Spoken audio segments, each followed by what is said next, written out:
this. And Adam, take it away. Okay, so let's see. I'm let's see, where should we start? So I'm here in Photoshop. So I do shoot with a mono camera. I know there's a lot of people with Start sharing your screen, Adam.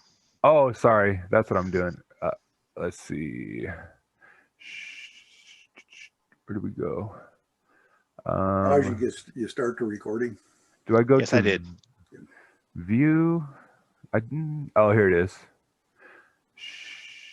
Share. Let's see. There you go. Okay, you guys got me. Okay. So I want to go through a lot of stuff. What I'm going to do here is I'm going to process two images. I'm going to do a galaxy image and a narrowband image. So galaxy is going to be RGB. I know a lot of people shoot in one-shot color or DSLR, where you just have color, so you don't have to deal with this putting the RGB together. But a lot of this stuff that I can show you, it's pretty much fully applicable to the color. It's all the same, and then we will. It'll all work the same. But what I'm going to do here is basically, you can see I have right now. I'm going to do the galaxy first.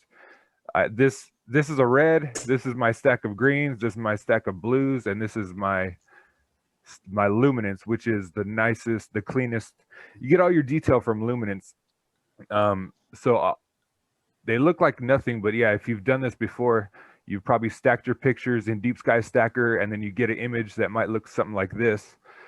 But so let's get into this. We're gonna make basically just start stretching this. The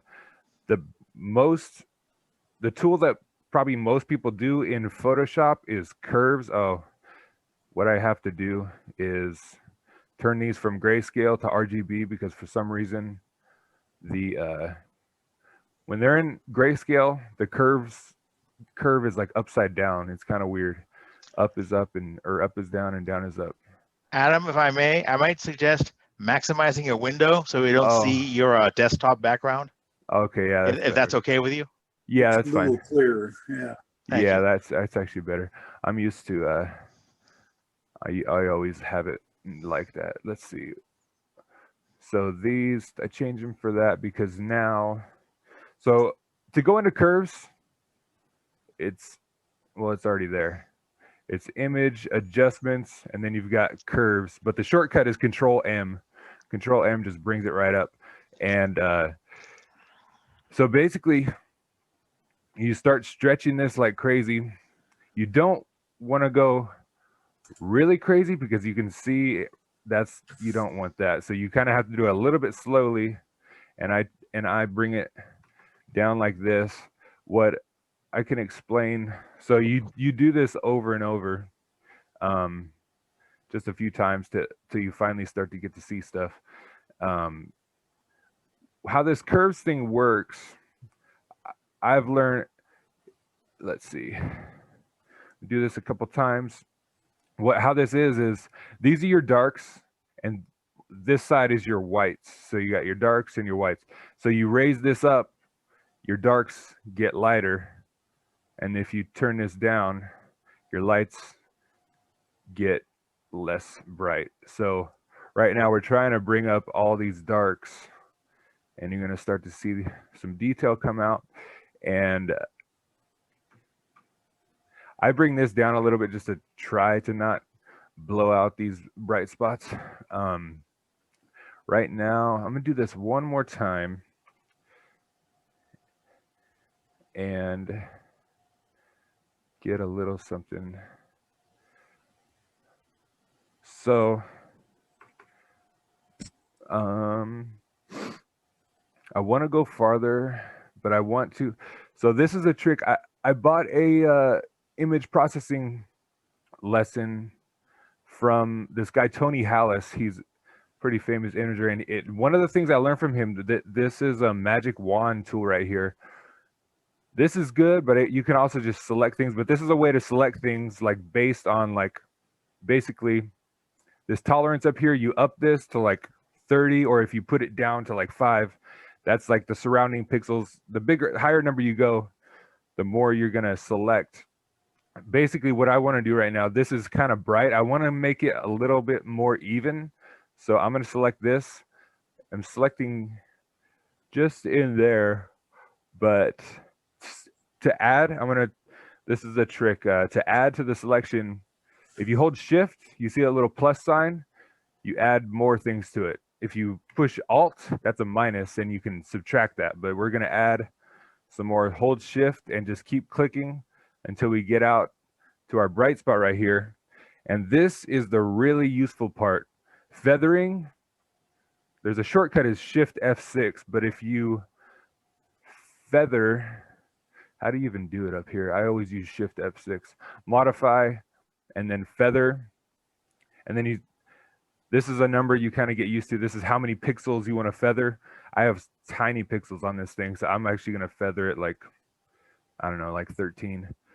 And that is going to blend it in when you do it. So this is the other trick. Control H hides our thing. We can bring it back up, but Control H, and then we're going to go to curves, and we're only going to be dealing with that. And I'm just going to bring it down a little bit, and we can see what it looks like before and after. Oh, yeah. So that's kind of cool. Let's see, before and after. And now I'm going to, there's my selection. Control D is how you deselect. So Control D, and now I pushed something wrong. Control D again. And now I'm back on the whole picture. So you can kind of go in there, and that's how you control things that if stuff is starting to get too bright, you just go in there and you can put them back under control. The data on this picture is really good. I just collimated my edge, and I've never seen it so good before.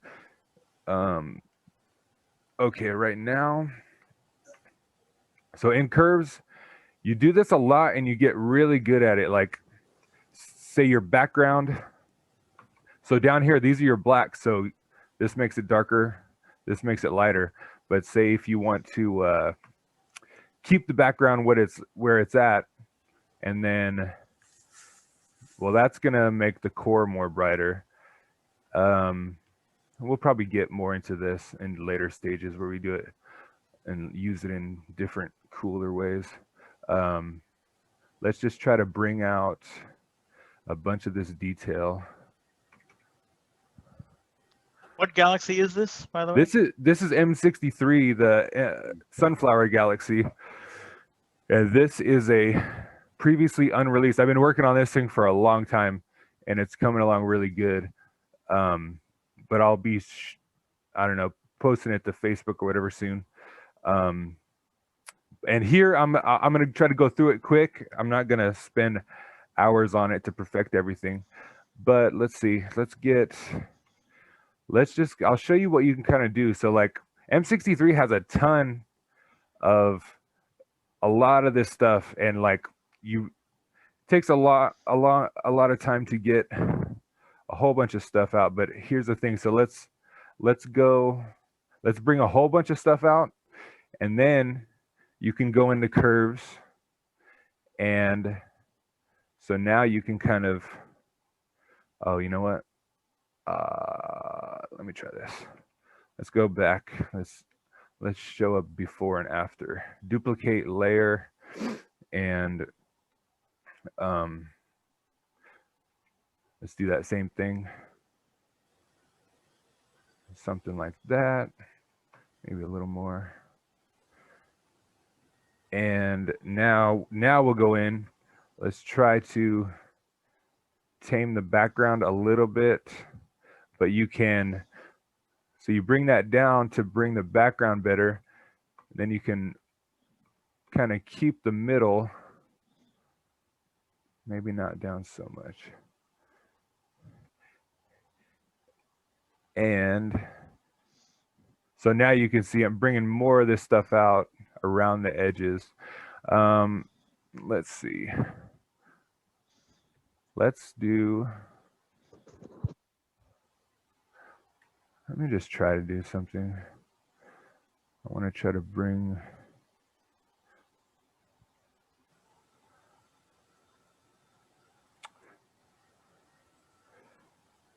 let's go ahead. Let's just go ahead and start doing kind of performing surgery on this thing. What I've learned a lot in the past year or two. So I'm going to keep this as like a before and after. So this is what we came up with. And now I'm going to go in and do lots of stuff to this thing. So first I want to kind of do the same thing I did. Hold shift. Oh, here's another thing. Lasso, this is how you just select manually. But you can also, if you got this feather, you can hold Alt, see the minus sign, and you can subtract that out of there. So if you want to, you can modify your selections. Let's feather this, Shift F6. We'll keep it at 13. We'll see how this works right now. Bring it down a little. That's, I kind of do want it a little bright. We'll keep it right there for now. So what I'm going to show you, what I didn't really know how to do for years, was come in here. You see these really good images with really good contrast inside of all these galaxy arms. Like they got really deep blacks and really deep colors. And I could never get that. I was like, how are they getting all this stuff in there? Well, the method that I learned was just kind of like selective contrast enhancements. We'll try, a lot of times I just use the lasso and just do it and feather it, but you can also, oh, that's kind of crazy. Let's bring this tolerance down to like 20 and try that. Let's just try that. Let's feather this and we're gonna go, I don't know, 17. Let's look at adjustments, brightness, contrast. So contrast is going to make things darker, but what you can do is make it a little bit darker and then make it brighter as it gets, let's see. So it probably only needs to be like down to here. So that, I might even be able to bump this up. So you can see a lot more little details are popping in there. What should I do with that? I need to go to the center and do the same type of thing. I think I can work with that. I'm gonna go ahead and just do this by hand. It's really not as hard as it might look. Let's see. Let's try.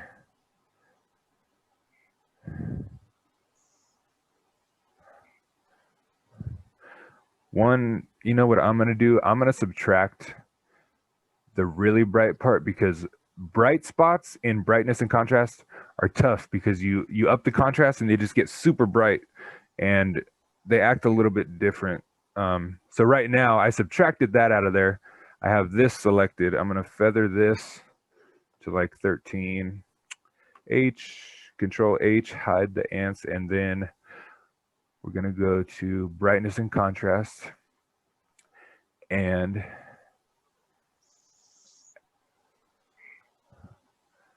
so I can beef that up pretty good, actually.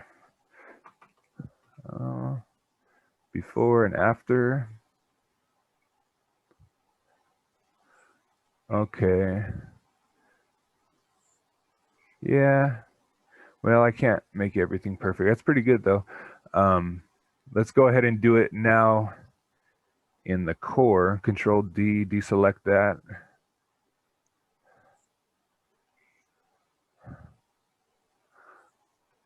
Feather, I'm gonna go 12. Oh, there also, I got to show you, besides brightness and contrast, some people like to do levels. Now in bright spots, brightness and contrast, you bring the contrast up and it makes it bright. So you actually, instead of bringing the brightness back up, you actually have to drop the brightness. It's so like if you're in a dim spot, you up the contrast, up the brightness, but when you get to the bright spots, you kind of have to reverse and drop the brightness.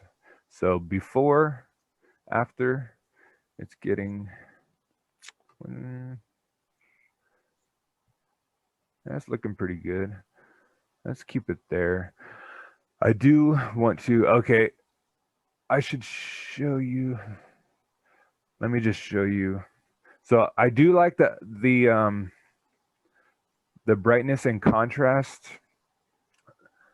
but Control Z. I want to show you the levels. It kind of does the same type of thing.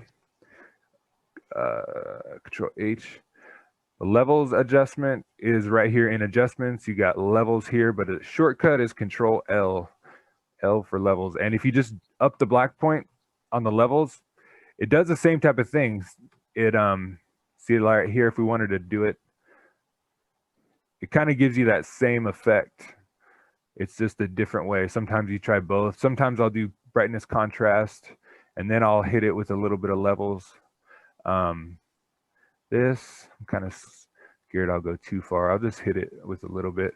But what I'm going to do is quickly, I'm going to go around and hit just some areas just so I can show you the before and after. Let's just hit some bigger areas. Feather, I'll go 20. So this is a really dim area. So the contrast is gonna make it dark fast, but you just up the brightness. I think a little more. That's fine. Let's go down here. Yeah, by the time I learned how easy it is, when you got this feather thing, it's pretty amazing. You can just select this thing and feather it, and it blends in pretty good.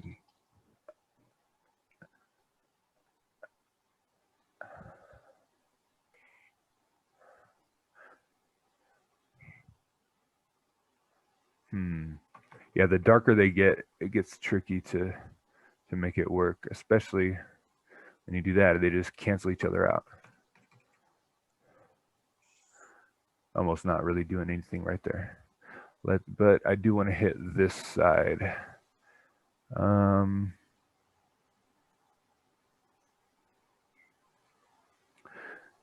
This would be the last one, unless maybe I'd hit that core one more time.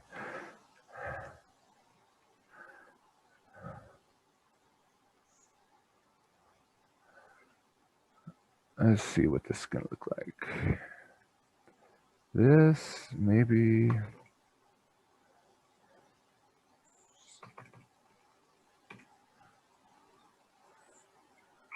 That's doing a little bit.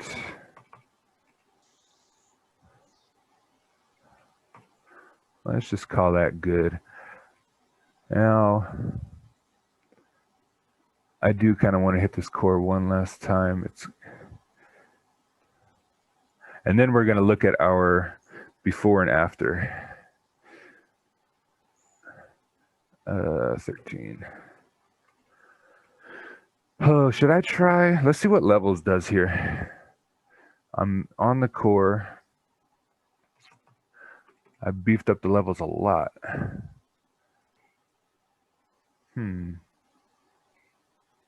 16.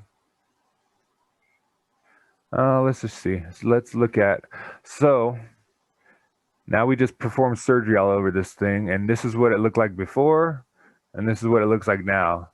So you can see I pulled a lot of good stuff out of there. I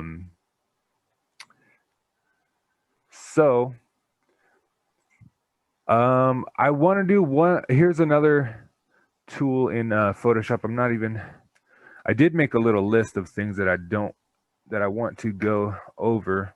There is, let's do this filter, Unsharp Mask. It's in Sharpen and Unsharp Mask. Oh, I gotta zoom in first. It'll work better. I'm gonna zoom into something really good.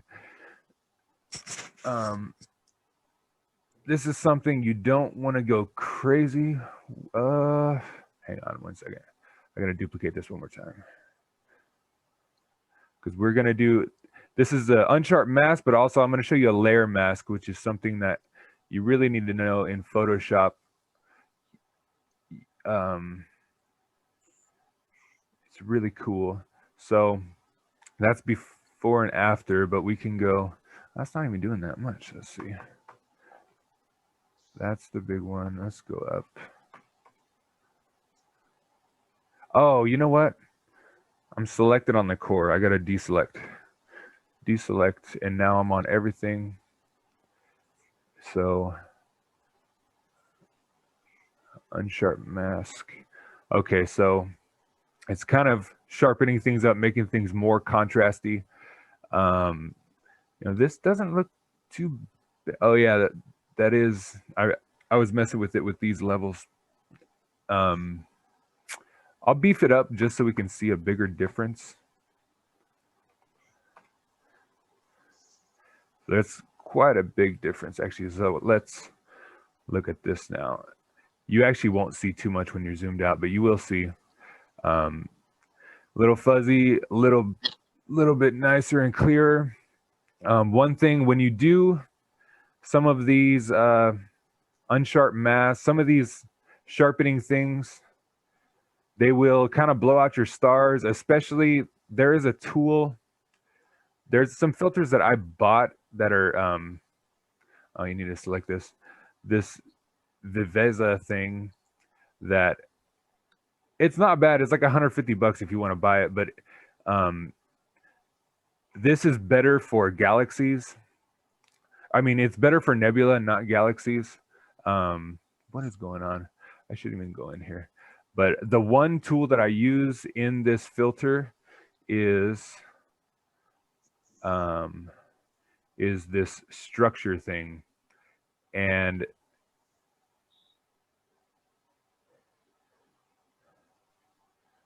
I shouldn't even bother with it. We'll come back when we go to our narrowband, we'll go in there. But right now I do want to show you this layer mask. So basically, if you did something really good, but then all of a sudden the filter's so strong it blew out all your stars, what you do is a layer mask. So this was our before picture, and here's our new one. And a layer mask is, we're gonna lay something on here. Okay, there's two kinds. They're basically just reversed. We need a hide all. So that means that if we disable layer mask, this is our sharpen part. But if this is our sharpen part, and this, gosh, I always forget how to say it. It's always confusing me, but this is our sharpen part. But we don't want the whole thing. We only want, I'm trying to think if I did it the wrong way. So with this mask, oh wait, okay, here we go. Basically, this is the right way. We have to paint on with some white paint on this mask. When you paint with the white paint, you'll see it over here. And it's going to show through. See all the sharpened stuff coming through? Here is before and after. This is what it was before and after. You might barely see that. I'm going to go through and just hit the galaxy that we just sharpened all up. We're going to go through, and you can see right there, it's all painting on there white. And what that's doing is it's showing this layer, but just the middle is showing through. But down here, the whole rest of the image is not sharpened. So that was kind of a bad example because it's not super clear, or it's not really visible. But there's that. And another thing that people will do when you're doing something that's like more noticeable, they'll go to this blur, Gaussian blur. This, you're not going to notice this at all, but that's our stuff that we bled through. And if you make it a little bit blurry, then it's kind of like feathering. You do that and it feathers it. You never see the transitions at all. But there's our sharpen thing. Where is, let me look at my list. What do we have here? I might just go to the camera and or to the color and start looking at things. Yeah, I think we'll just keep this as our luminance right now, and we're gonna go to our color. So this, I'm gonna make an image, I'm gonna make a color image out of these 3 images right here. This is gonna be, so I'm gonna Control A, selects this, Control C, copies it. The only reason I do that is because I copied it and I'm making a new thing, a new palette. I copied it because that's the number of pixels. When I copy it, it's the perfect size. And this is just a new blank slate that I'm making. It's called Untitled, but we're gonna, so Control A, Control C. Now this is copied. We're gonna go to this and we're gonna go to our channels. That's the blue. We're gonna go to our blue and we're gonna paste it in, Control V. Control V is paste, and then we're gonna go to our green, Control A, Control C, copy, green, Control V, there's our green, and then A, C,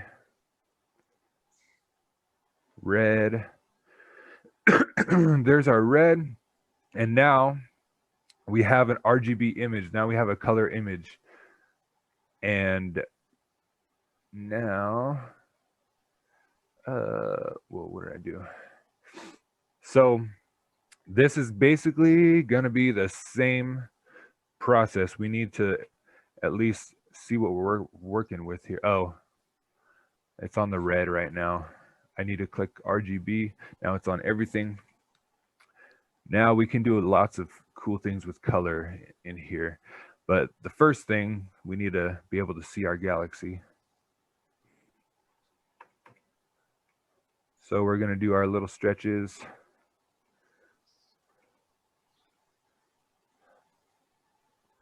And just like before, I don't know what would happen if you did this, but you don't want to deal with that.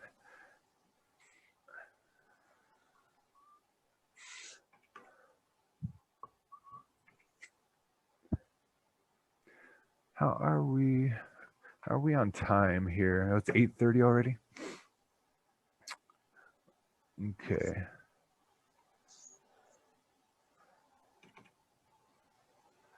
So we'll try to go kind of fast. And actually, I haven't. When I did my color for this, I kind of okay. Another thing, saturation. Obviously, it's going to be in here, saturation, but the shortcut is Control U. What a good thing to do is bump up the saturation a little bit as you're doing your curves. Let's do another one. As the detail starts to come out, you can start bumping up saturation. This is pretty reddish, but we can change that. It's kind of wrong. What I was saying was the color, at least for these type of images, does not have to be super detailed. We're not going to go in and get crazy with it. The luminance will bring out all the detail. But what I should do, you know what? I'm not going to bother right now. So we've kind of got a reddish background right now and a reddish galaxy. So in curves, now that we have a RGB image, we can even go to the individual channels. So you can see, so my background is a little bit red. So if I bring down the dark reds, Oops. Bring these guys down. That kind of fixed that a little bit. And that, I'll leave that for now. I would like some blues around the edges. I don't know if my blue should go too high up. I don't want the background too blue.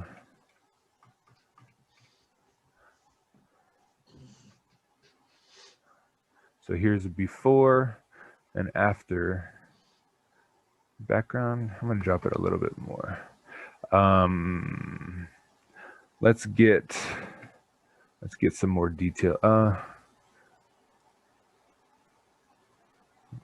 Let's make this a little bit more even. Feather.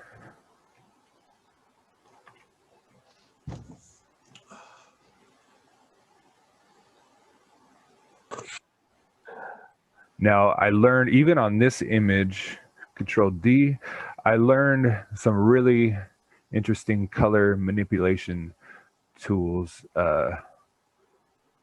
Let's get a little bit of detail, and I can even bring down the back or the lows a little bit.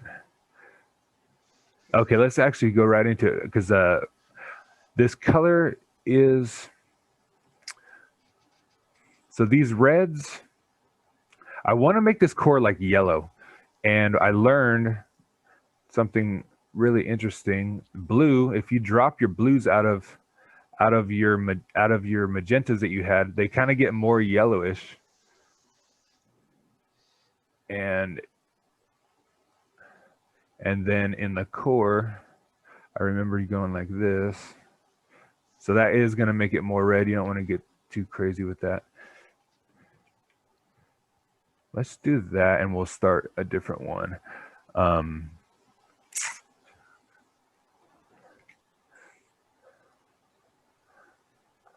Let's try to drop our background a little bit and then come up here.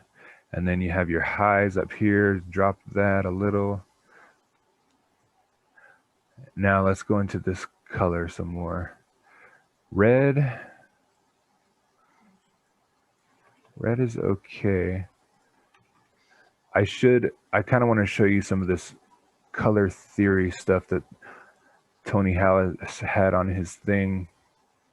I'm almost feeling a little starved on time. This, that's getting there. Let me show you. I want to bring up one thing. That color wheel. How do I get back to my Photoshop? How do I get down here? Oh, there we go. This color wheel, this is a pretty interesting little thing. The color theory behind all this, so like these colors that are opposites, red and cyan, like if you add cyan to red,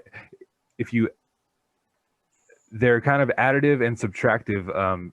If you subtract cyan out of red, then it's going to make your reds more red. If you subtract yellow out of blue, it's going to make your blues more blue.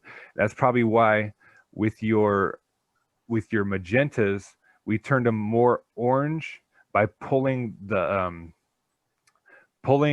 blue out of them, because that added yellow to them. So there's two rules for it. If you want your reds more magenta, you add blue to them, and they will add this to it. So in that one case, there was magentas, and we turned them a little bit more orangish red by subtracting blue out of them. When we subtracted blue, we added yellow, which turned them more red. So there's a big lesson to learn on that. It's like I took a long time learning a bunch of that, but right now let's go ahead and go into, I do want to show you some selective color, just because, I mean, it goes along with that theory. We'll just do it on, we'll just do it on this. But Adam, don't stress about time. Oh, really? Don't stress about time. I mean, okay. Obviously, this is not a 3-hour presentation, but if you need, you can go to 9:15. I think we're all good with it. Okay. Okay. Let's see if I just want to. I'm gonna feather this guy. I can even feather him like 40. Let's look at some selective color in here because this is kind of important. Even though people like to criticize us with making fake pictures by making fake color.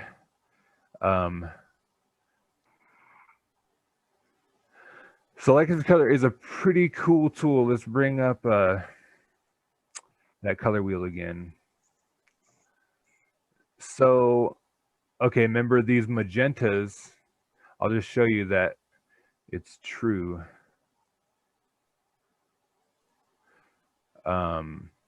These magentas, if you want to make them more magenta, then you subtract green out of them, which you can't really do, but what would you do? Let me think of something better. If you want to make them more red, you would add yellow to them. So let's see how that works. There's barely any magentas right here. Right here, let's look at our yellows. Let's try to make them more orange by maybe, if you subtract cyan, it adds red. Those yellows are really faint. Let's try to add some yellow. Yeah, they're really faint.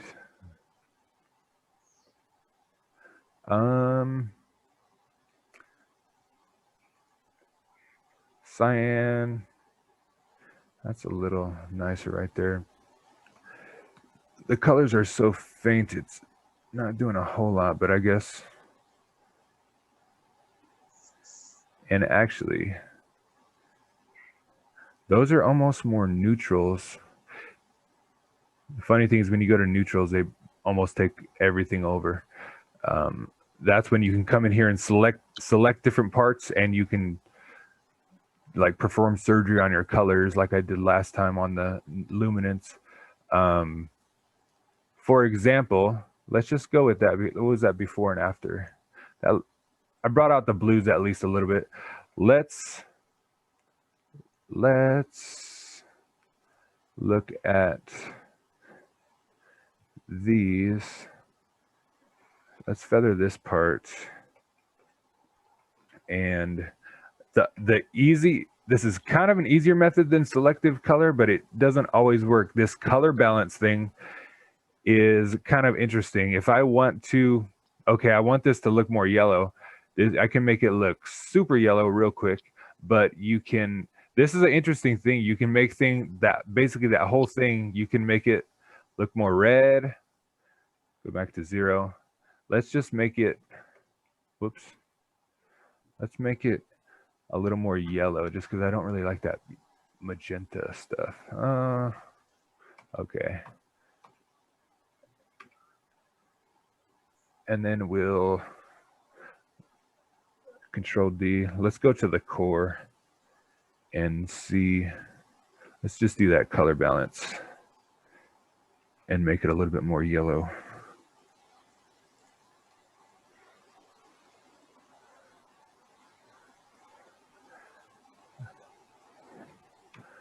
Oh, I forgot to do this.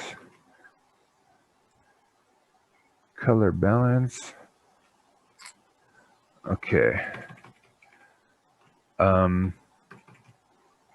So you can see that's going to quite a bit yellow.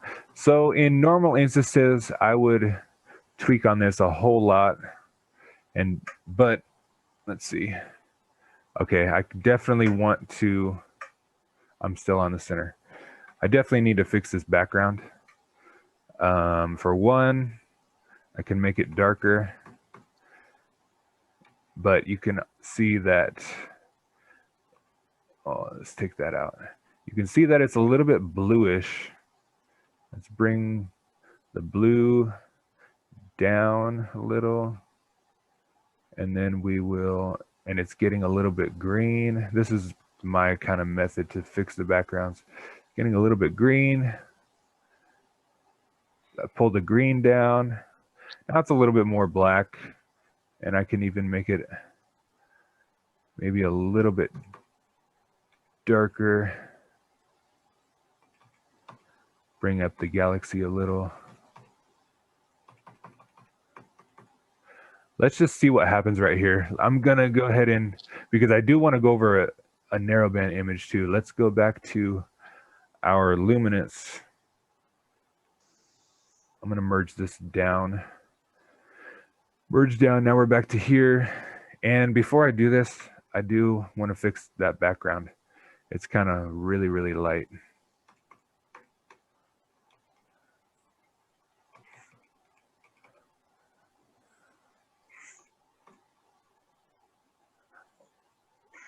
I'll fix it a little bit and then I'll fix it when I put it on top. So the cool part about here now, Control A, Control C, that's my luminance layer, and I'm gonna go to my RGB layer, Control V, paste it on top, and you go up here, these are your blending modes. Down at the bottom is luminosity. So now that's the luminosity. So all of your color, you know, it's not really sharp or anything, but it doesn't matter. All of your detail comes out in your luminance. So there's that, but I can tell that my luminance is just, you can still, before you flatten it, you might want to make it a little better because my background is still much too high, much too bright.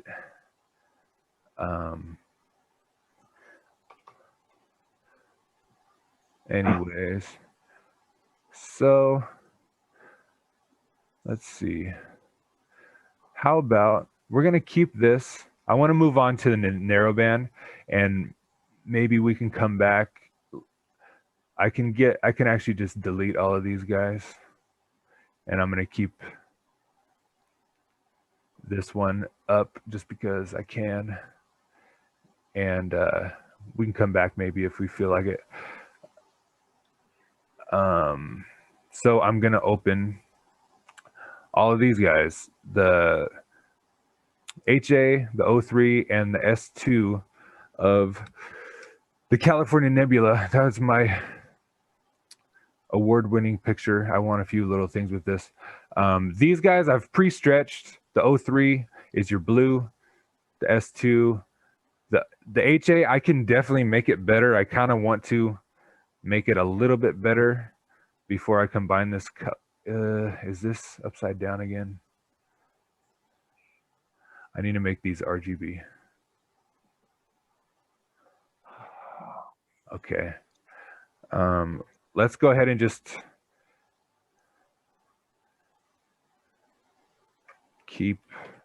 make the background a little darker, bring out some contrast.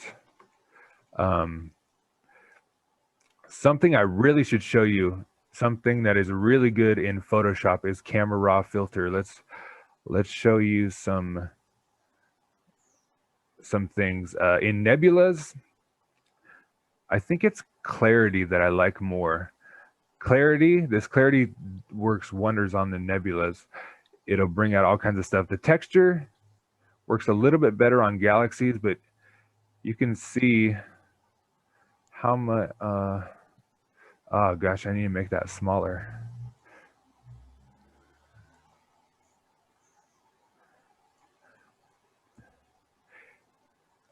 Here's before and after. So before and after, it's doing a lot of things. It's kind of just like the structure slider, but I actually like this one better than the structure in that other thing. I think we won't even worry about that. So that was, here, I'll show you before and after. All that was just a couple sliders. We can go in. The same thing applies. When I'm taking a lot of time to do this, I'll go into different areas and bring out more and more detail. Especially on this California, this guy gets really bright and I'll have to tame him down. Let's go ahead and just do one more. Let's look at some more stuff in Camera Raw. Right now,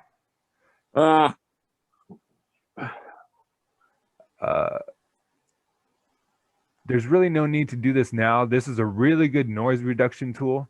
This is way too much, but this is a really good noise reduction slider. And there's not, besides right now, I'm just going to do the, I'm just going to do a little bit more clarity just to get it looking really cool. And we are going to, I'm going to combine a, oh God, I feel awful. I'm going to combine the, basically, what do they call this? Color mapping or whatever. The way that they combine these, I'm going to make a new, what's it called? A new palette, RGB. And in this case, I'm going to copy, I'm not going to go in their channels. This gets a little weird. HA goes here, the O3, copying that, put the O3 on top, and then put the S2 here. And we need to turn these into colors. So what we do is we add a hue and saturation. Gosh, can I move these? How do I move this out of here? Layers, okay. Hue and saturation. I'm gonna add a hue and saturation to each one of these. Whoops. Whoops.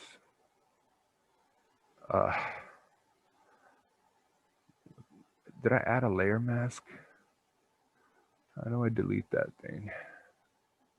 I'm sorry, I added a layer mask. Delete layer mask. Maybe I can just undo it. Undo.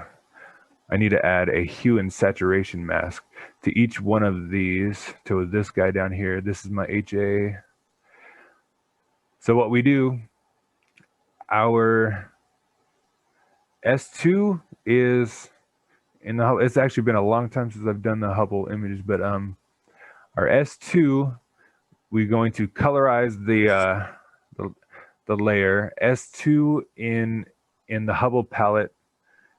Oh, and for some reason you do lightness -50 on all these. Saturation is 100. And what color is S2 on these things? I think it's green. No, HA is green. O3 is blue. S2 is red. So red is either 0 or 360. So now this is red.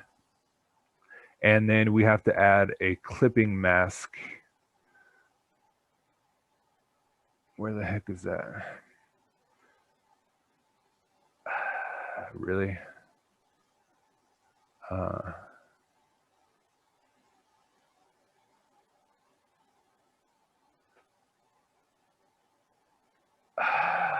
What is going on? Why is that?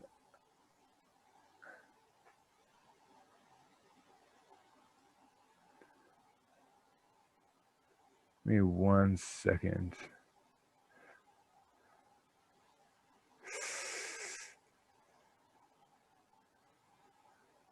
Is this the wrong type? Okay.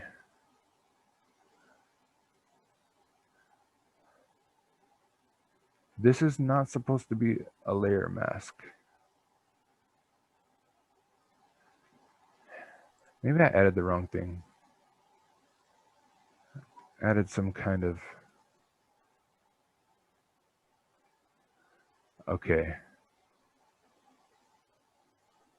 I'm supposed to add a fill or adjustment layer. Let me do this one at a time. Hue and saturation. Why can't I? Oh, create clipping mask. Okay. Let's do that again. Colorize -50. Saturation 100. And this is 0. Is good for red. And the clipping mask is there. Now here, this is our blue. Hue and saturation. colorize minus 50, whoops, and saturation is 100, but for blue it's 240. You can see it's right there, blue 240, and then we add clipping mask, create clipping mask. Maybe I was trying to read add and it says create. Hue and saturation, so HA is green minus 50, saturation all the way up, and green is 120. There's your green, and then we'll create clipping mask. And now to make these things visible, I don't need that. We need to change our blending mode. So this, what is this? Screen, the top two are like screen, and the bottom stays the same. So this color looks really weird, but what we're gonna do, there is this weird method that I have up here. First of all, I want to get this. So most people, they make these Hubble palette images and they'll look like really, really green. Oh, that's the 03. They'll look really green, but there's this method in Photoshop to turn your green images to the Hubble palette images that you see all the time, like online. Let's just do it. Like, for example,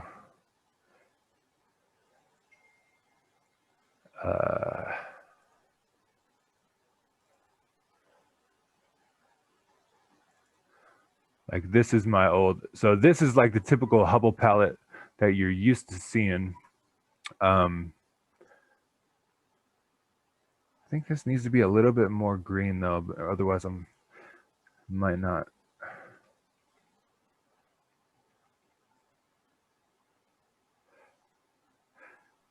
But typically you have to mess with these colors a little bit, get them kind of how you want, and then you have to go ahead and flatten your image. And then there's like a multi-step process. I got it in this paper right here. It's kind of cool to see it though. So what you do is you go in this selective color. What am I doing? Selective color.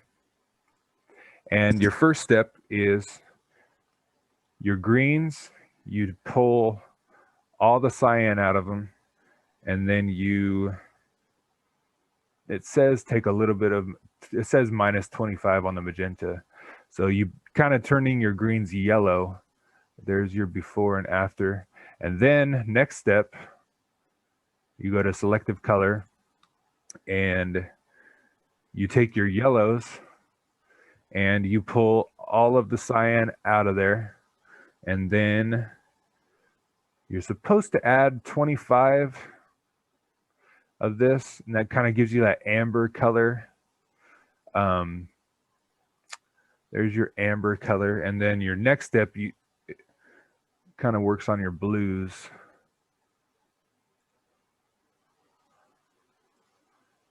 Cyans. So the next step is your cyans. There's nothing. I guess you pull when you pull your yellow. You know what? I never liked a whole lot of this step. Kind of does takes the green away a little bit. And then do one last little thing for your blues. You take your cyans and you pull a little magenta out, which is almost looks like it's turning them green again. And then you pull your yellow out. Oh, it made them blue. Well, that's one thing, but you can go in here. So that's before. A lot of people try to make these Hubble palette images and they turn out real green. Well, the trick to getting the thing is like that. So I should go into a couple. Oh, it's only 9 o'clock. We can go a little bit, we could kind of mess with this thing. Here's a tool. Some of you might, let's get rid of some of these.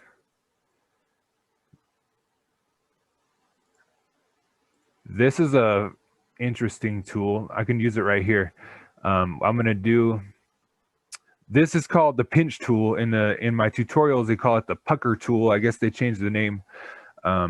If you select the star, basically this is for, if you have a big, huge star and you don't like it and you wanna make it smaller, you can actually make it smaller with this tool. And so what I'm going to do, I'm going to modify this. I haven't gone into this very much, but expand this. You can expand this by however many pixels you want. Right now, I'm just going to go like 24. That'll work. And then I'm going to feather it like always. I'll feather it like 8 and hide the ants. And then we will go into distort. And now it's called pinch. In some versions, it might be called pucker. But so here you have it. You can, at 0, it's probably nothing. So let's make it a little bit smaller and you can adjust it and you can go, that was not very good. That was too much.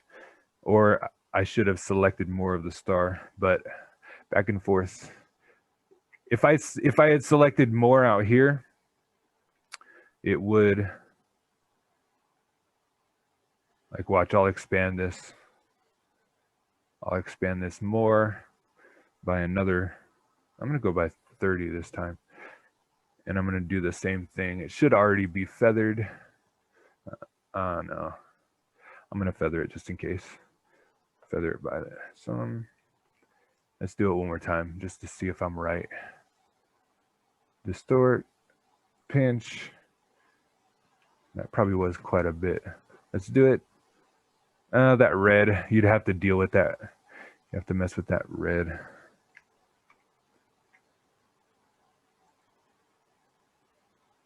Let's try it less, just one time.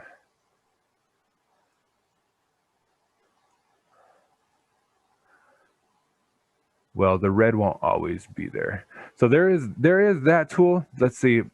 I'm gonna show. Is there any really bad sharpened parts? No, not really. Maybe over here.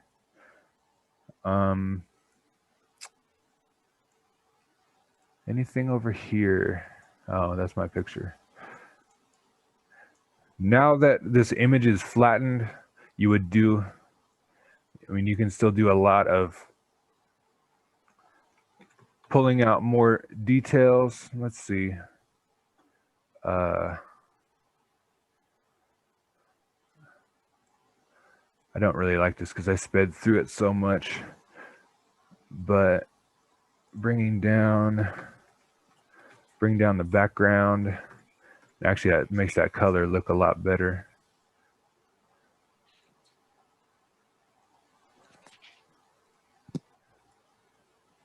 I bet you this area can look a lot better. I go into my nebulas and actually kind of do the same thing.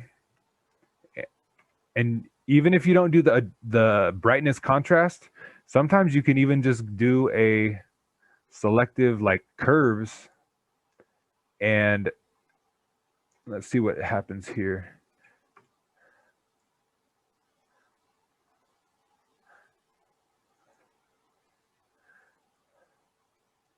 See right there,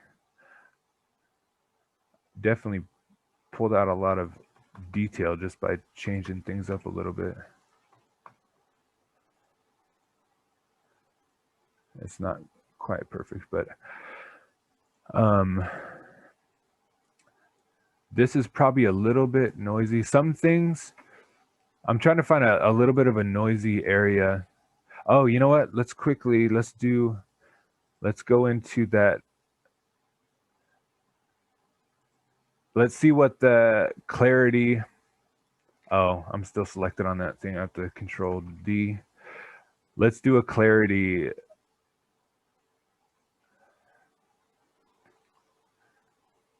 Let's see.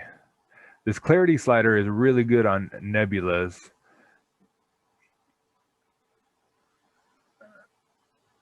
It just does so much. See what it looked like before and now what it looks like now.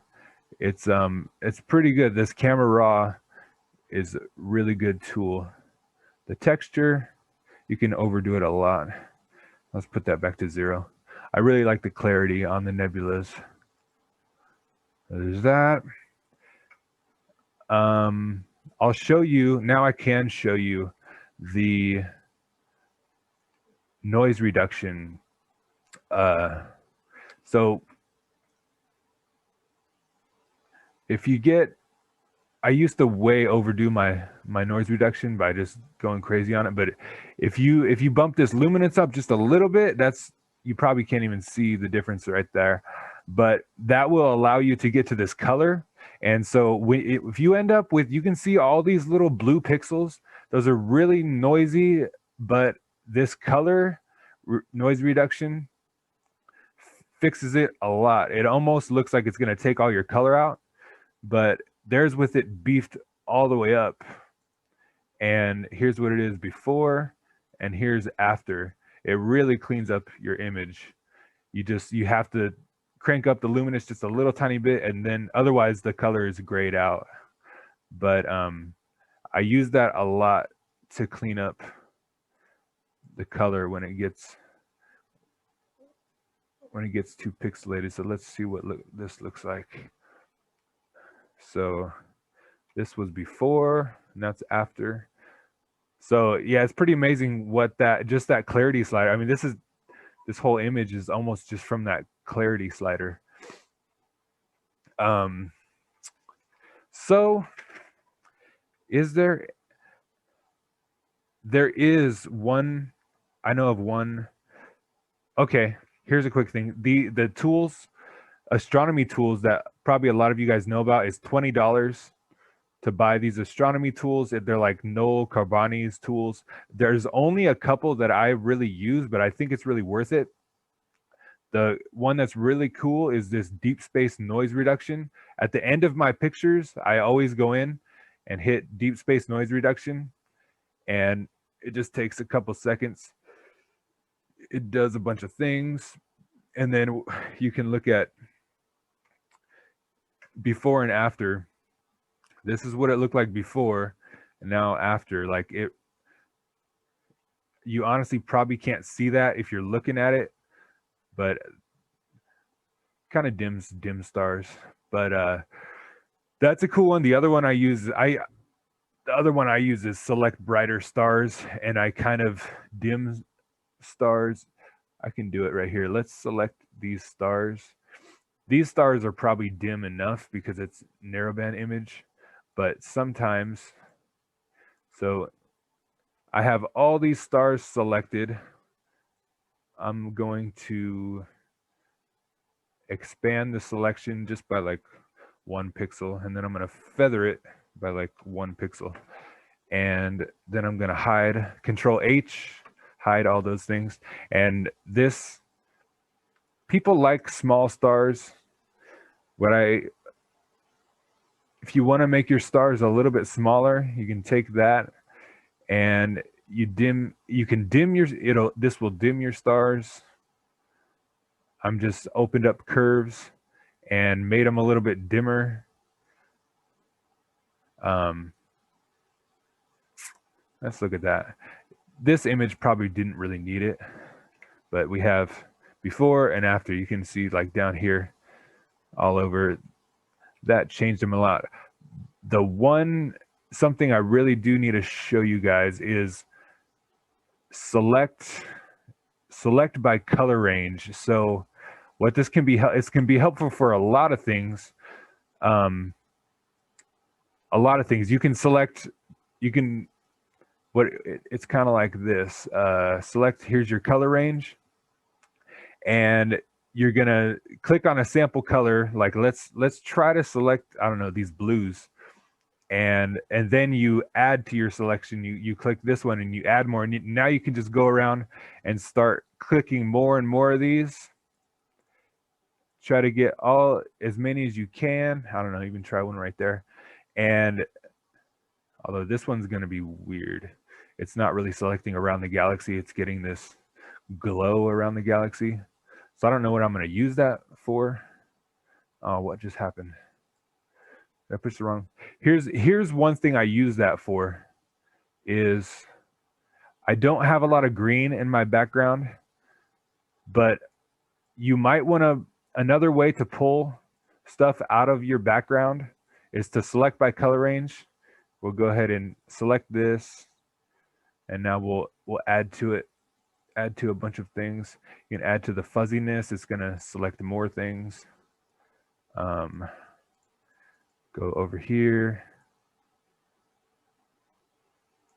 select more background. We're going to get a whole bunch of background.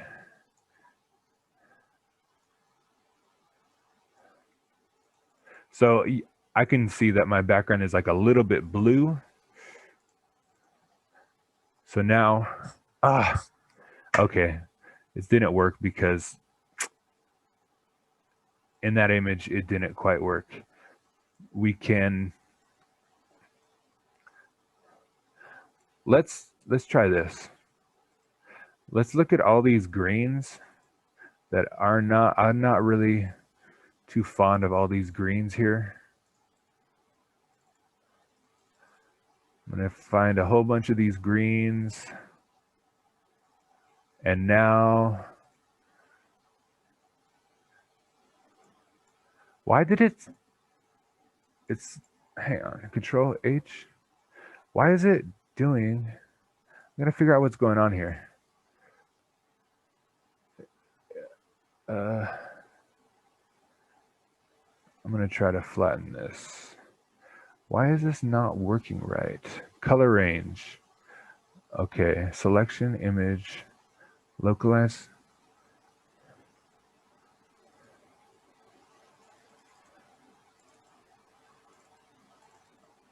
I had this problem a few days ago, but I really want to show you guys this, at least one last thing.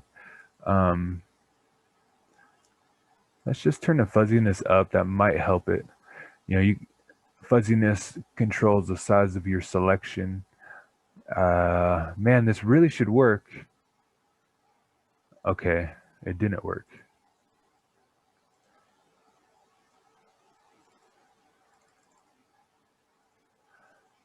It's saying that the pixels are like too small and spaced out, but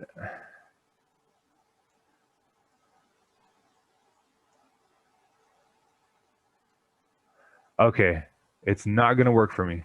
But that is a way it will work for you sometimes. I'm not sure why it's not working. There's a whole bunch of blues up here. Will it work on the blues?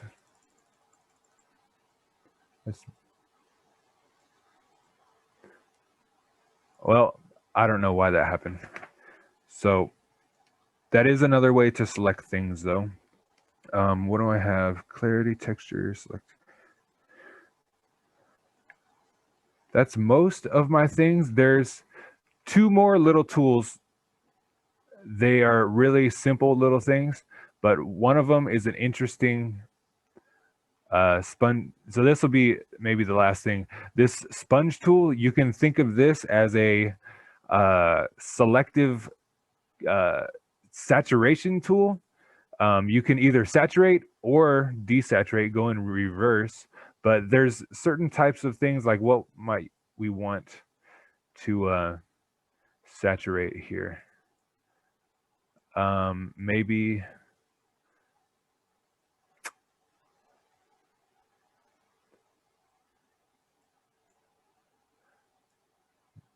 well, I don't have a good example, but I can go. Here's my sponge tool. And let's say if we wanted to saturate something, we don't want to go too crazy on it. And also with this, I'll show you. the brackets, left bracket and right bracket. Left bracket makes your brush smaller, right bracket makes it bigger. But so the flow and the hardness is kind of, that's how strong this is going to be. But you can saturate certain areas, beef up the color just all around, and you can make your brush huge if you want. And so also you can go in reverse and kind of, if something is a little bit too blown out, you can do that. And the other thing, there's that sponge tool, and the other one is that I just found is a smudge tool, which is if you have some really pixelated areas, like I'm getting really picky right here, but I found this smudge tool and it's kind of cool if you ever need it. It basically just blurs things up a little bit. It's pretty weak right now. But if you had something that has like maybe it has some really sharp edges and there's like a whole bunch of pixels on them, you can kind of make it through here, and I'll show you a before and after. So there's before and there's after, but like I said, it's so before and after. It's an interesting tool. I used it a little bit. All these things are always adjustable. You can make this down, and also your hardness can go up or down. Hardness and flow, I don't know, they're kind of the same thing, kind of different, I guess, but so you can see up here, you can kind of clean up little areas like that. So anyways, yeah, I did not prepare like a huge, perfectly formatted talk here, but hopefully you guys enjoyed a lot of this. Maybe we can go over, have some discussions about some things if you want to ask questions and stuff like that. I hope I did okay. Yep, very good. Thank you, Adam. Thank you. And I guess, all right. Do you have, Adam, are you willing to take a few questions if there are any? Yeah, that would be cool. Okay, so everyone, feel free to unmute yourselves if you have a question. I have one question about the star here. It's a little bit kind of reddish and like magenta. And so could you like remove those color around each stars? Yes. Are you talking about this star? Yeah, yeah. Okay, so that's something that I do need to do on this image. So there's different ways to try to attack that, but this right now, we could take our magic wand, which is a great tool. Our magic wand, that has that a little bit too much. You know what? Let's bring this down. No, I'm gonna bring it down to smaller. Let's deselect. All right, I'm gonna do the magic wand.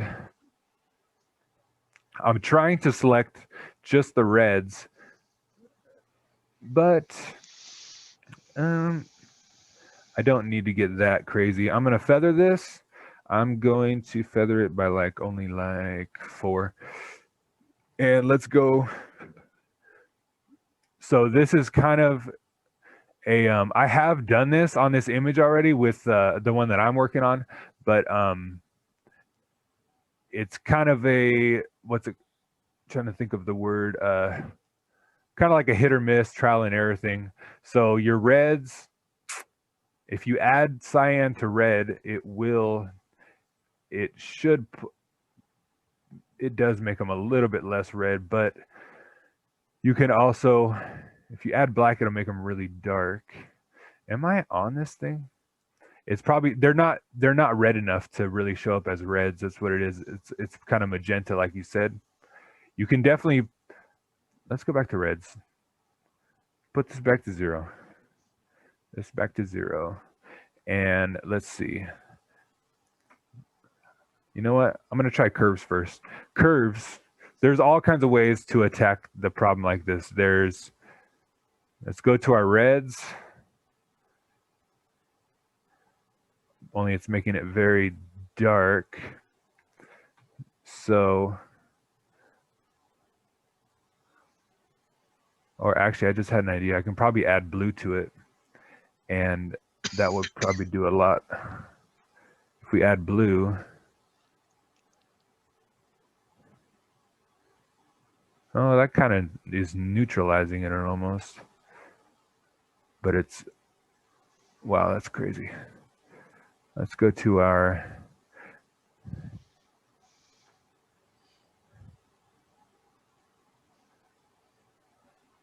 let's make it a little darker.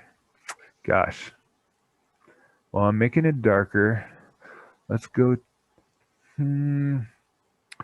let's go to, I want to duplicate this. Where's my selection? Should I select more? Why don't we just select this whole thing and feather it? And maybe I can,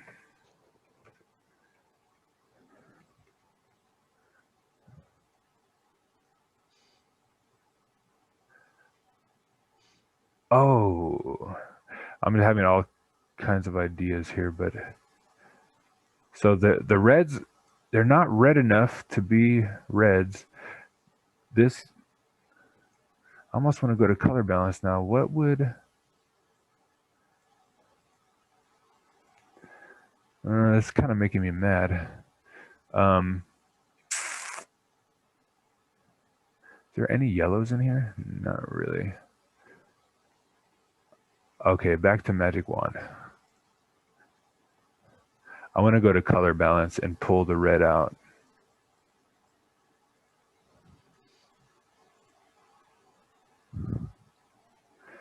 Feather by 4. Color balance is, I'm thinking it might work kind of good right here. This is, like I was saying earlier, it's kind of the easier way to change things sometimes. So if I just kind of make it a little bit more bluish, it at least neutralizes some of that red. I don't know why it's not being all that strong. Let's go to the curves. Let's bring some red, but if those are brighter, let's go to the blue. This one's being really tricky. It wasn't,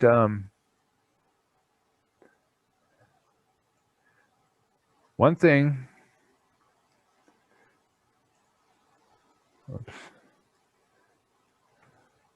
One thing that might help is just selecting this whole star, expanding this by like 23, maybe a little bit more. Expand this by, I don't know, 16 more. Feather.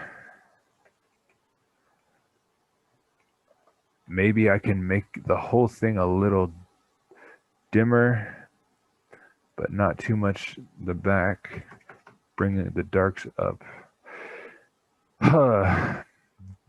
That's, I don't know why that's being such a pain for me.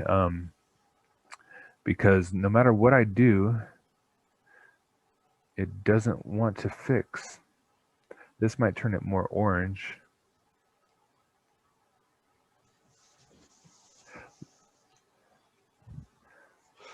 Let's try one more time. Usually pulling,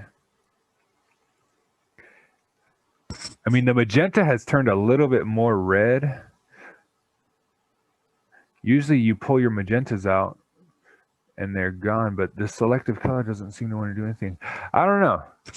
This one, I definitely did better on my image right now, but for some reason, I'm not doing too well on this one. Maybe my neutrals, if I wanted, no, that's never gonna work. I don't know, I kind of failed with that one.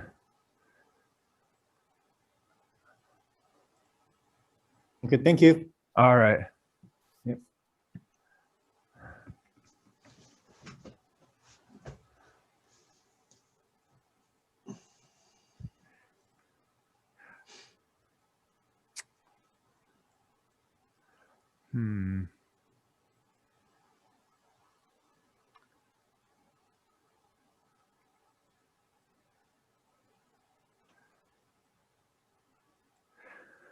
I have one more question. I'm sorry. What scope and then what camera did you use for these pictures? So this was my this is my Galaxy scope, the Edge 11, and my camera it's a QSI 6120. It's a 12 megapixel CCD camera. That one is like it came out like in 2015, and then CCDs kind of started going away, but it's a 12 megapixel CCD. This is my widest field. This is my little 80 millimeter stellar view, with the QSI 6120. So this field of view is about 2 degrees. So you could fit 4 full moons in this thing. The field of view with this is tiny. This is only like 11 arc minutes by 16 arc minutes. So like this right here is about half of a full moon right here, as opposed to this is much wider field.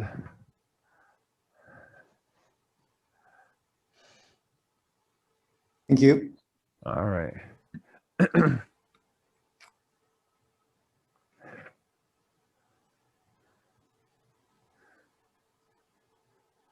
Is there any other questions about anything? Were you using a focal reducer on the Galaxy picture?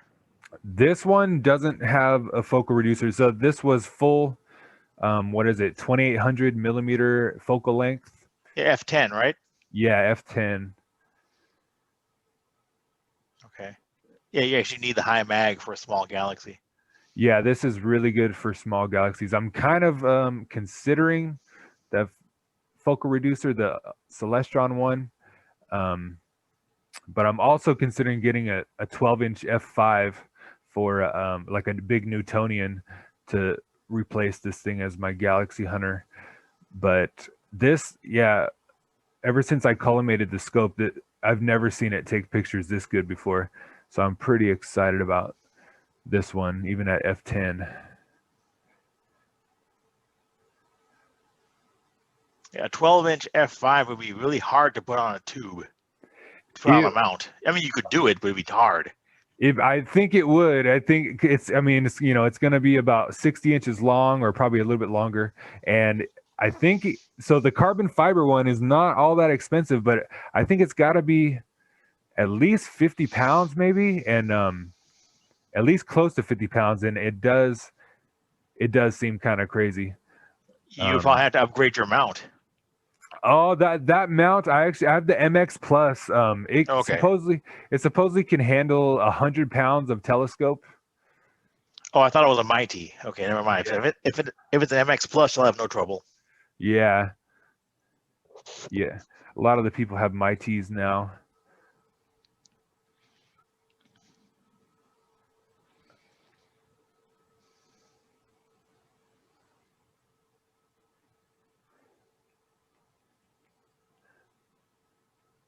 Now, I don't know why. I'm just messing with this thing. I kind of, for some reason, I don't like magentas too much in my Galaxy.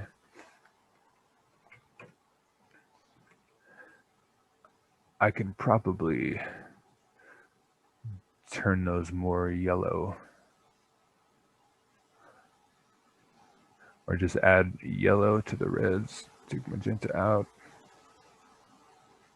Why is it? Or the easy solution was that color balance.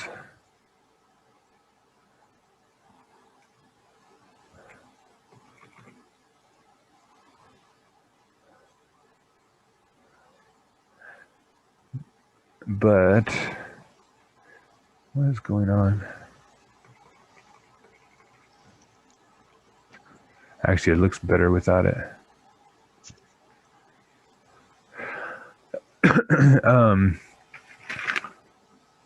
Yeah, I did the color noise.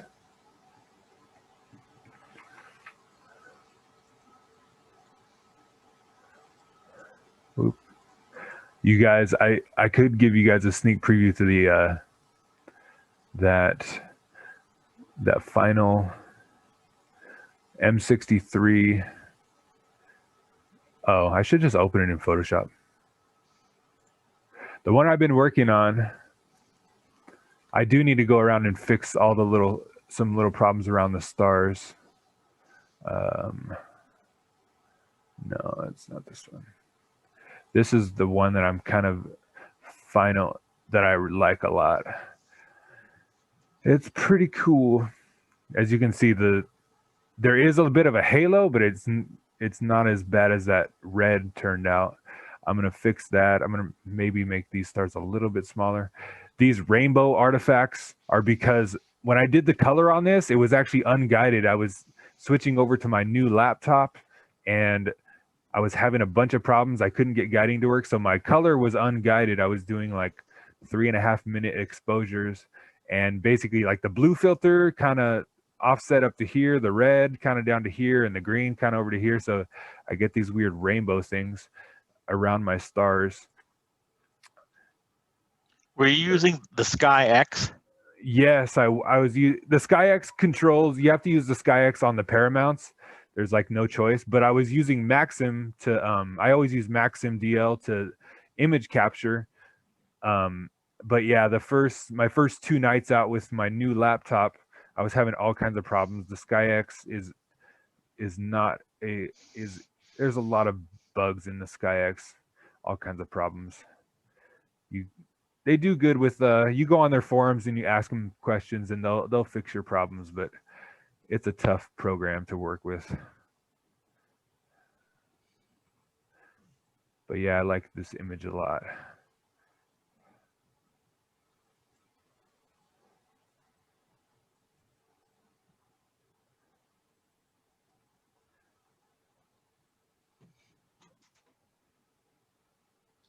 And yeah, like I was saying before, like I do go around the nebulas just like in the galaxy. And you can do all kinds of the little contrast or levels. Maybe not so much contrast. I think with galaxies, I actually like to just hit the curves or with nebulas, I mean. You can make your spots a little brighter and bring out more contrast. In curves, if you want more contrast, they call it, the S curve. If you bring out an S curve, you're going to get way more contrast. But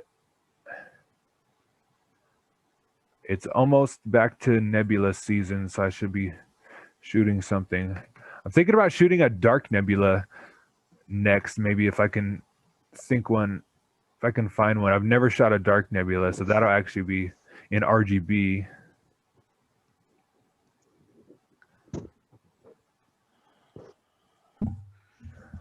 You do open clusters or globs? I did do the M13 one time.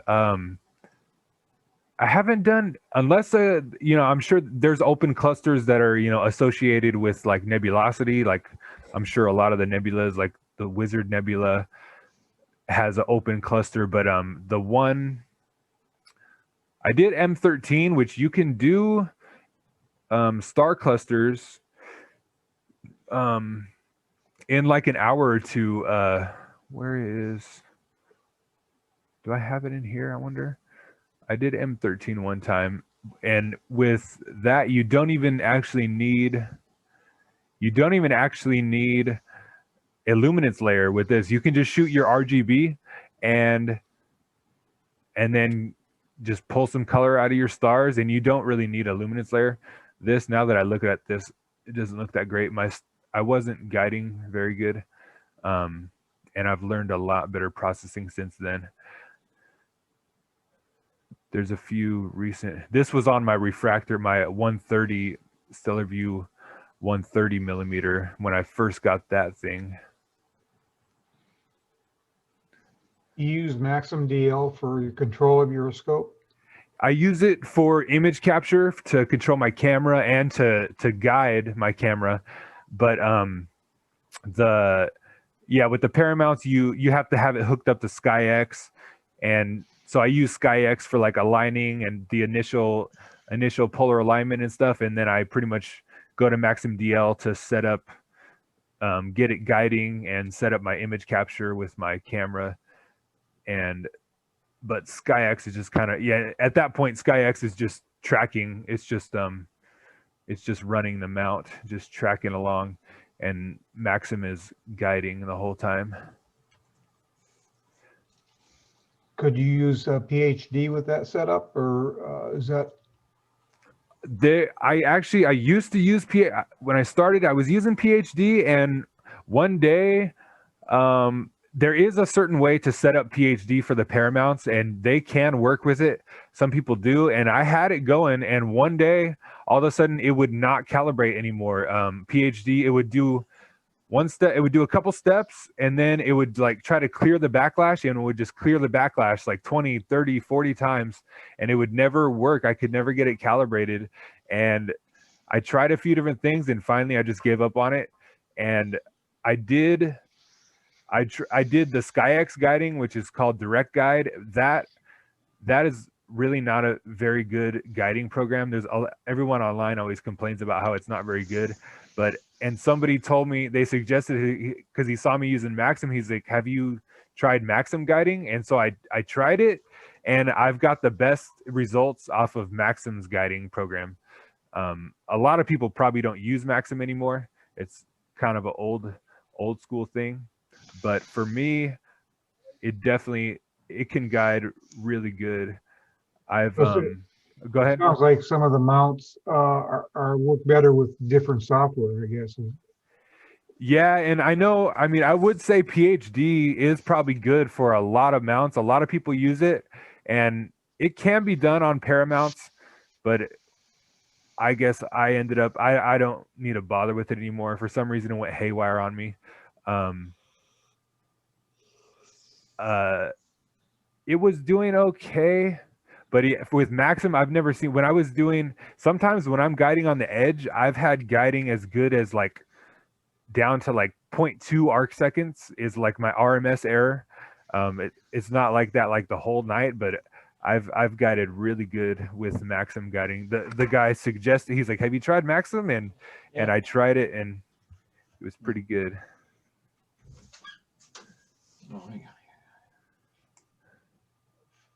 Hey, Adam, my name is Amy, and I'm actually very new to this.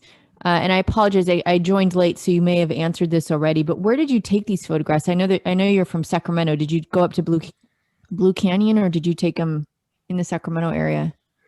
Yeah, I do. I went to Blue Canyon. I do all my imaging from Blue Canyon now. I used to do a little tiny bit from my backyard in Sacramento, but since now I'm almost just like, I just refuse to do it from my backyard when I see the difference. There's just way too much. The Sacramento sky is nothing compared to the Blue Canyon sky. And you can really tell a difference in the pictures. Okay, thank you. So even the narrow band images, you think the Blue Canyon is much better than California? Yeah, to me, I can see a noticeable difference in the background of my sky.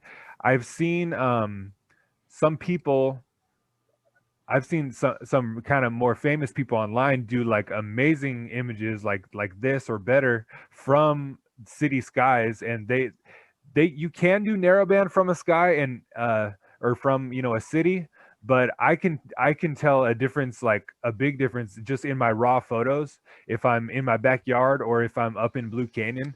So I kind of just got to the point where I was like, you know what, I'm not gonna spend a bunch of time in my backyard, even though I might not get to put as much time in.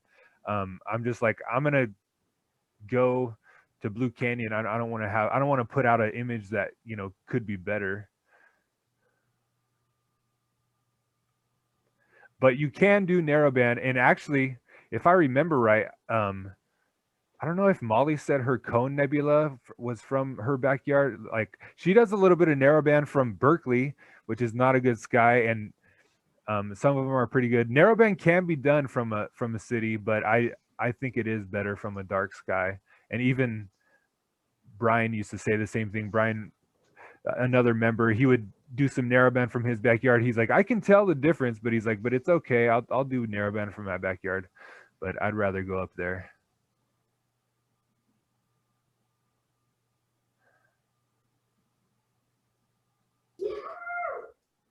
The problem is that my backyard is a lot. I think that I can see a lot of like LED lights. I'm not sure LED light really kind of overlap between all three like narrowband filter like wavelengths, or it's not. Yeah, I'm not sure. Yeah, I know what you're saying.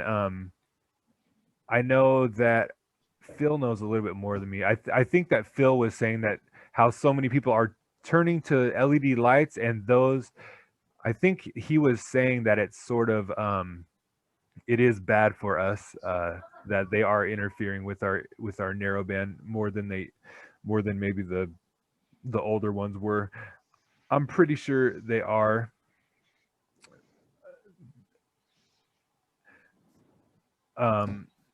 You can tell though, yeah, if you ever go up to like a sky like Blue Canyon and a new moon, and then do a night of imaging, and then go to your backyard, you will see the sky glow in the back of your.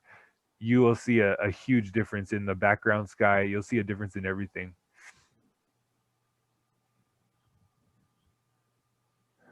Thank you.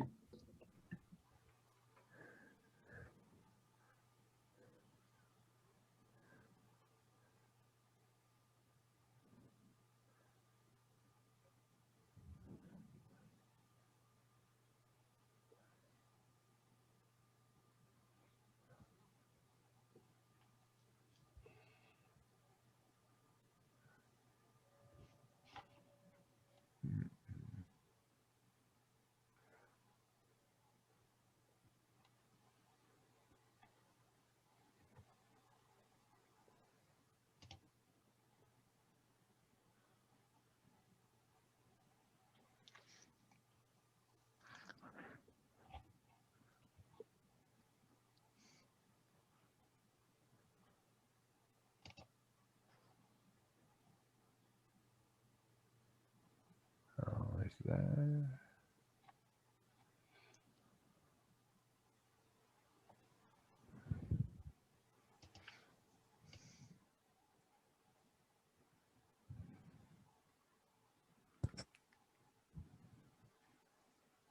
And Adam, you're getting a lot of compliments in our chat section, which I know you can't see since you're sharing your screen, but you are getting rave reviews in the chat room.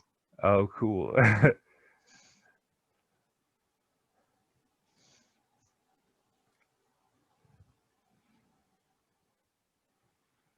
All right. Any other questions?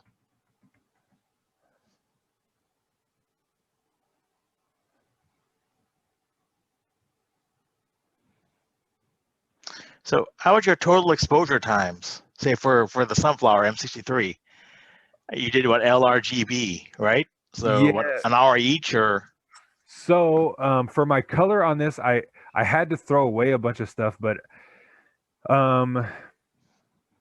so yeah, me and Phil have been talking a lot about exposure times lately, but with this camera, I'm trying to go as short as possible because my camera, for those of you who know a little bit, like I have a really shallow well depth. My pixels get bloated, they get saturated really fast, but my RGB, I went with 150 seconds on my red, green, and blue, and I ended up with only like 30. Let me get a calculator. About 30 frames a piece with RGB, and so 30 times 150 divided. Well, 30 times, it's 2.5 minutes, so 30 times 260.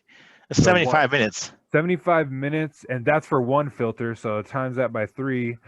So 3 3.75 hours for color. I try to do, and actually, yeah, I do try to do at least an hour. This one guy told me one time 5 hours for color, so I try to get 2 hours per filter, maybe sometimes an hour and a half. But for color, my luminance, I had a lot of time. I spent 3 nights on it because I was kind of doing different experiments with it. But I did 150 seconds bin one by one, and then I did 2 nights, or one remaining night I binned it 2 by 2, and I went all the way down to 40 seconds of luminance, and I got like 200 something pictures.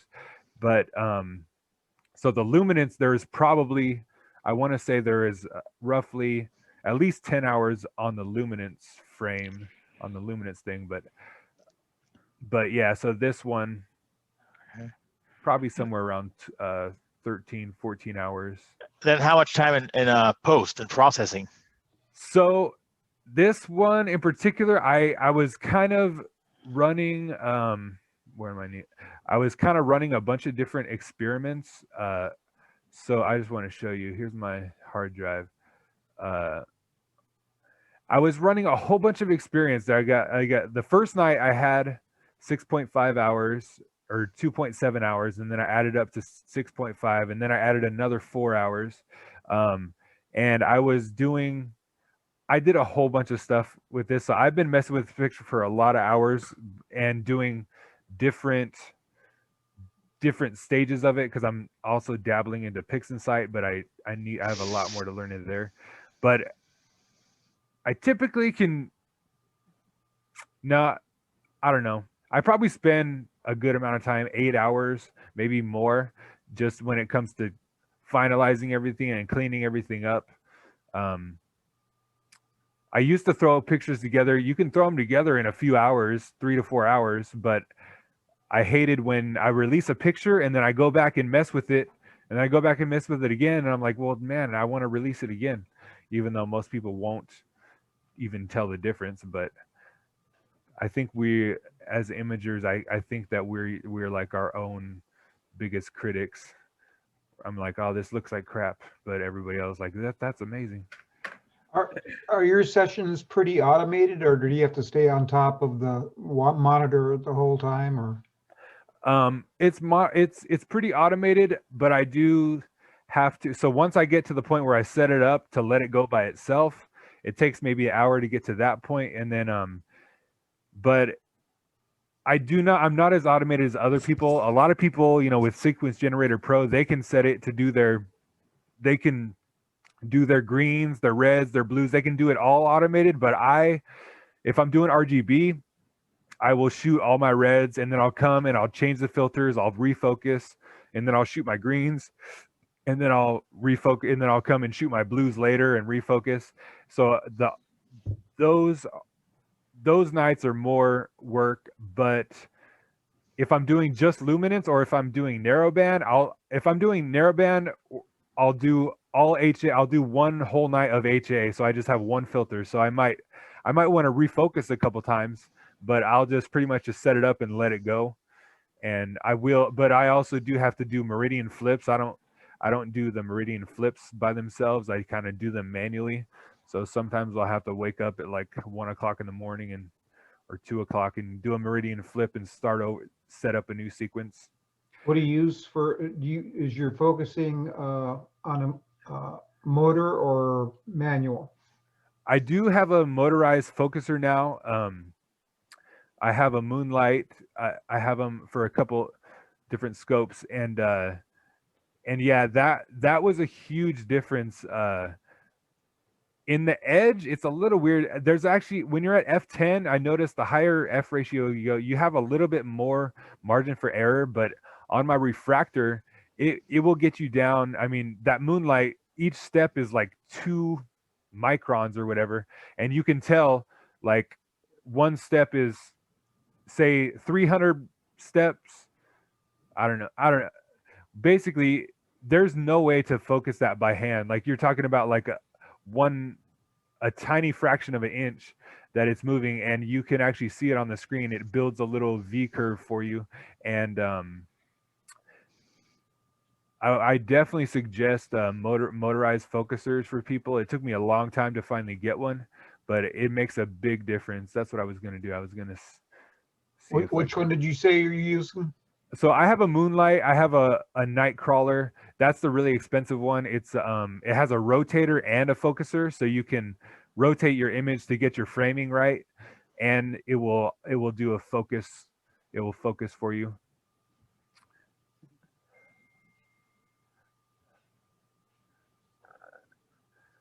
Hey, Adam, I was wondering what version of Photoshop you're using. This one must be, so whatever is, I pay the $10 a month.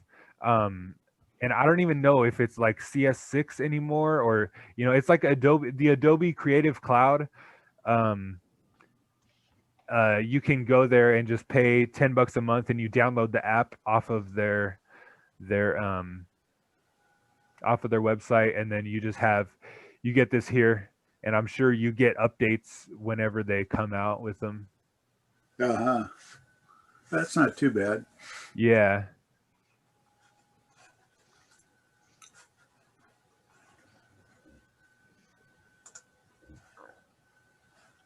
See, I want to say this, I used to love this picture, and actually a lot of people love this picture.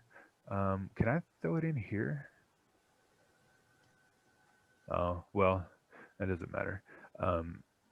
But I wanted to say, I think that this picture was before I got my autofocuser, and I really think that this could be more clear. I've definitely seen better, but the autofocuser will make a big difference in everybody's images. Is that the Wizard Nebula? This is the wall, the Cygnus wall. Okay. In the what is it? The North America, I think, isn't it? Is this kind of going down into Mexico, like the North American Nebula? I can't remember. But yeah, that's the North American Nebula, the Cygnus wall.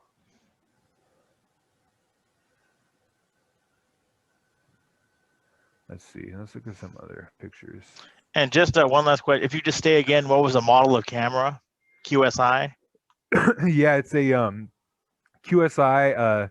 This one, it's the 6120. A lot of people have the 683 is the old 8300 chip, the Kodak. This is a 6120. It's a Sony chip, 12 megapixel. The pixels are really small, but it is a 12 megapixel, and it's a really small chip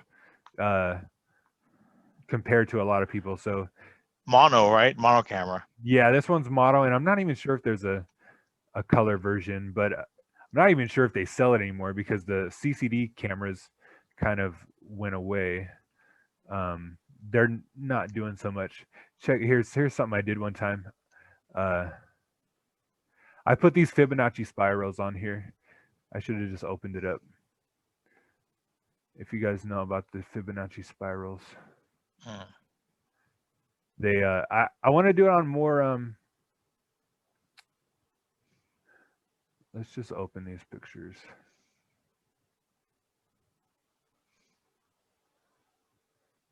Oh, that's the problem.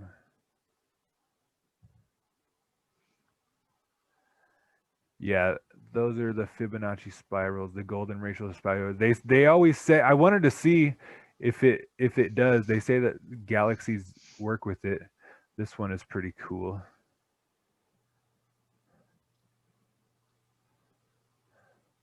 So do you tell Maxim DL what kind of focuser you have, and then you can control it with Maxim DL?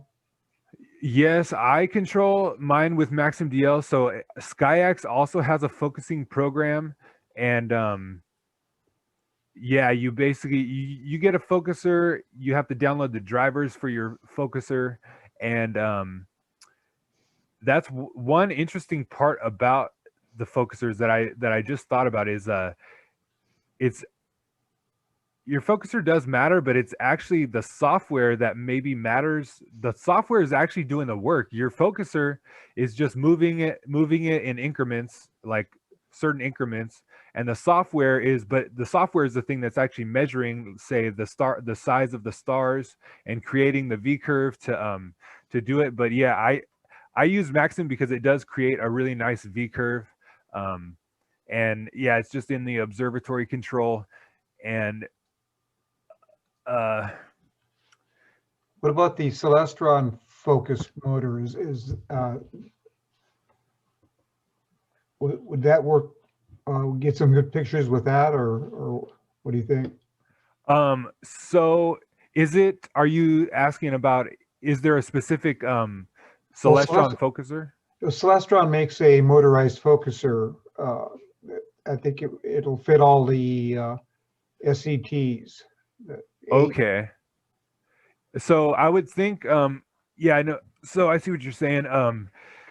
I'm pretty sure. So I would assume that most likely there's like an ASCOM driver for that focuser, and I'll bet you anything Maxim would control it, or any of these, the programs that people use, SGP or what's the one that Phil uses, ACP or something.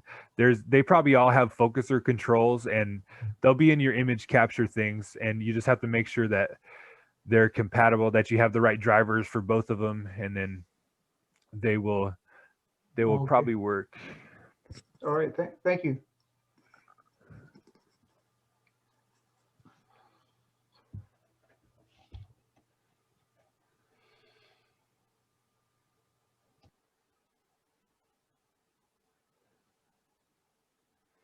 Oh, you should see my old, the first year I got this camera, that was my Sunflower Galaxy, as opposed to my new version.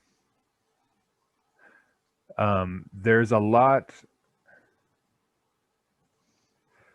Processing is really everything in this hobby. Like, it's the same camera, but I learned this was really long exposure, 600 seconds.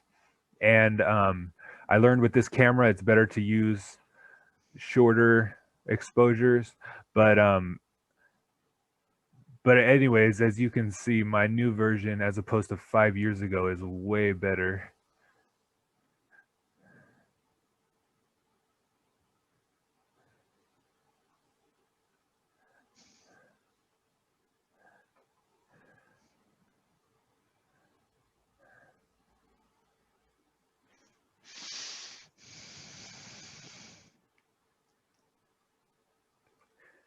Hey, I don't know if anybody talked about the thing. I saw an email though about the I don't know if, does anyone know if there's a possible Starbecue, or are we probably just going to put it off again this year? Still being decided. We need to see what's going to happen in June with whether or not they lift state restrictions statewide.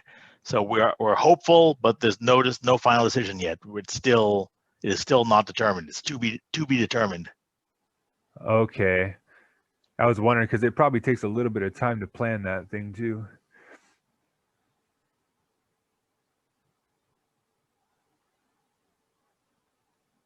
Yeah, we're keeping our fingers crossed. Yeah, I hope so. I don't want to get knocked out for 2 years in a row. All right. Well, it is almost 10 p.m. So. Oh yeah. Well, thanks for having me. I think it went good. I hope I was helpful. I know that there is some members out there that use a lot of Photoshop, so hopefully you guys learned some tools.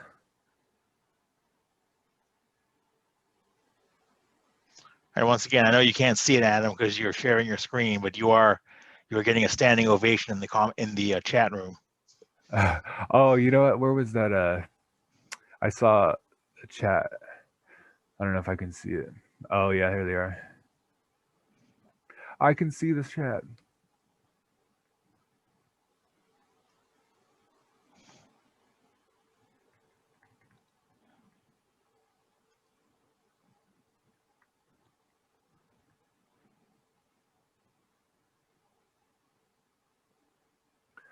I'm glad you guys liked it. Yeah, when I finally put it off, I was like hoping I could do a little more, but I think it came out okay. I think there people can go back and reference this and probably have a lot of stuff to use. All right, so with that, thank you very much, Adam. I am going to stop the recording now. Although if people would like to linger, and if you'd like to linger a little bit more for a few miscellaneous chat, that's fine. But as of 9:59 p.m., I'm going to stop the recording now. But thank you so much on a fantastic presentation.